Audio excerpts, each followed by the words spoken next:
Positive qualities and values of a community health nurse. List of contents. First is the introduction. Second is the personal attributes, professional competencies, and lastly, the conclusion. So first, let's talk about the introduction. Community health nurses are vital to preventive care and improving the community well-being. They work in diverse settings, impacting individuals and populations directly. So this presentation explores the key personal attributes and professional competencies that define their success. Now, let's talk about the personal attributes. The first personal attributes is empathy and compassion. So the point here is we should treat everyone with kindness and also respect, no matter who they are or what they need. So this is super important for nurses because it helps them build trust and give the best possible care for all the patients. So for the example, it states here that if a patient believes in using special herbs for healing, we as a good nurse would listen and try to understand their beliefs.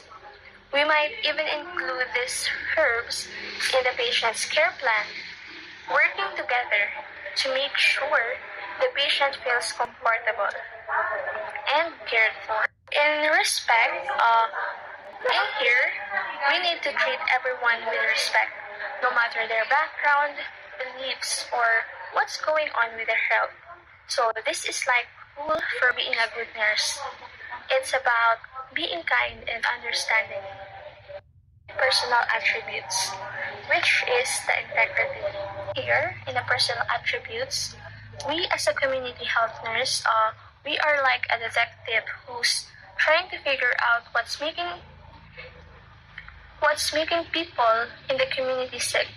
So we need to be honest and trustworthy, like a good detective. And we always do what's best for everyone. So, for example, after a natural disaster, a community health nurse might face long hours, limited resources, and overwhelmed systems, but their resilience allow them to stay focused and providing care, maintaining stress, and supporting the community's recovery. So, for example, a community health nurse might need to adapt their approach to health education based on the cultural background and literacy levels of they serve. So they may use visual aids, storytelling, or community gatherings to effectively communicate health informations. Communication skills ay mahalaga sa community nursing dahil ito ang susi sa maayos na pagpapalaganap ng impormasyon at pagbuo ng tiwala sa komunidad. Ang malinaw na pakikipag-usap ay nakakatulong sa pagpapaliwanag ng health programs, pag-iwas sa sakit at tamang paggamot. Mahalaga rin ang aktibong pakikinig para maramdaman ng mga pasyente na sila ay nauunawaan. Habang ang paggamit ng simple at madaling maintindihang salita ay tumutulong upang maiwasan ang pagkalito. Bukod dito, kasama rin sa communication skills ang paggamit ng nonverbal cues tulad ng eye contact at bukas na body language upang magpakita ng pakikiramay at respeto. Ang pagkakaroon ng cultural sensitivity ay mahalaga rin, lalo na sa pagsasaalang-alang ng wika at tradisyon ng komunidad. Sa pamamagitan ng mabisang komunikasyon, mas nagiging epektibo ang mga serbisyo at mas madali ang pagtanggap ng mga tao sa mga health interventions. Interpersonal skills. Interpersonal skills ay mahalaga sa community nursing dahil ito ang pundasyon ng tiwala at mabisang komunikasyon sa pagitan ng nurse at ng community. Importante ang malinaw na pagpapaliwanag ng health information tulad ng pag-iwas sa sakit at tamang paggamot.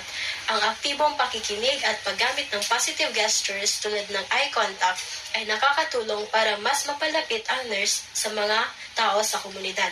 Bukod dito, mahalaga rin ang empathy at respeto sa kultura ng komunidad. Sa pamamagitan ng empathy, mas nauunawaan ng nurse ang nararamdaman at pangangailangan ng bawat individual. Ang paggalang sa kanilang paniniwala at kaugalian ay nagpapakita ng malasakit at tumutulong para mas madali nilang tanggapin ang healthcare services. Sa ganitong paraan, mas nagiging epektibo ang serbisyo at napapabuti ang kalusugan ng komunidad. Commitment to justice. Commitment to justice ay mahalaga sa community nursing dahil ito ang nagsisiguro ng patas at pantay na serbisyo sa lahat ng miyembro ng komunidad. Ang pagiging makatarungan ay nangangahulugan ng pagbibigay ng tamang pangangalaga anuman ang estado sa buhay, dahil relihiyon o paniniwala ng pasyente. Sa ganitong paraan, naipapakita ng nurse ang malasakit at respeto sa karapatan ng bawat individual na makatanggap ng dekalidad na serbisyong pangkalusugan. Bukod dito, ang commitment to justice ay nangangailangan din ng pagiging boses para sa mga vulnerable na sektor ng komunidad. Ang nurse ay dapat maging aktibo sa pagtataguyod ng mga programang nakatuon sa pagbawas ng health disparities sa pamamagitan ng patas na pangangalaga. Mas nagiging inclusive ang health services at naitataguyod ang pagkakapantay-pantay ng kalusugan ng mga individual. Next, let's talk about the professional competencies. Public health. A strong foundation in public health and nursing sciences is essential for nurses to effectively address some health issues and population level and improve overall community well-being. Next is assessment and analysis. So the ability to access community health needs, identify risk factors, analyze health data, and prioritize health concern is crucial for public health nurses and other healthcare professionals. Assessing community health needs involves gathering information about the overall health status of the population, including factors like disease prevalence, access to healthcare, and social determinants of health, such as income, education, and housing. Next is planning, implementing, and evaluation.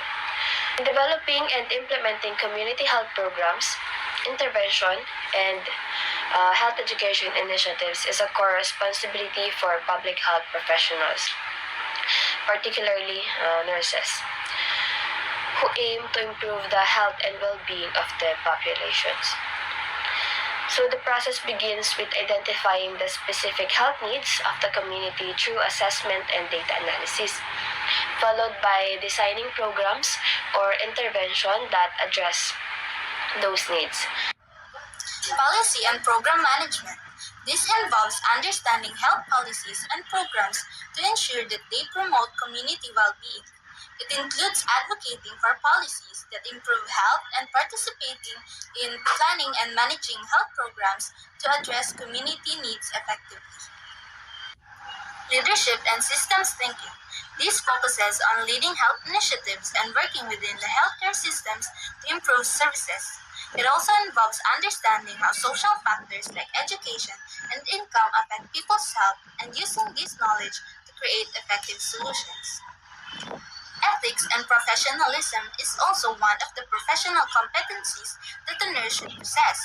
This means following ethical principles, respecting professional boundaries, and being responsible for your actions in healthcare practice. It ensures trust, respect, and accountability in all aspects of patient care and community health. Next is communication and collaboration. In this term of communication and collaboration, it is crucial to us because communication and collaboration, we can build trust to others and we can provide an holistic care. So in communication with diverse audiences, nurses we need to adapt their communication style to reach individual with different backgrounds, needs, and level of understanding. So, dapat yung igamit mo na language is clear.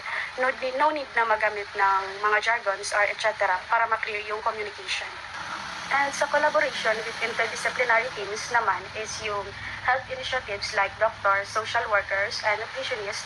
Nurses must be able to collaborate effectively to provide a comprehensive care. It is about understanding and appreciating the differences between cultures and being able to provide culturally sensitive care that meets the needs of each individual patient. So, for example, kunyari, community health nurse na haring Filipino family recently immigrated pa lang duman sa US. So, yung patient mo, need mo turuan about sa health healthy eating habits. So aware yung Filipinos sa belief about sa eating certain foods na it can help to provide illnesses. Thank you for listening and goodbye.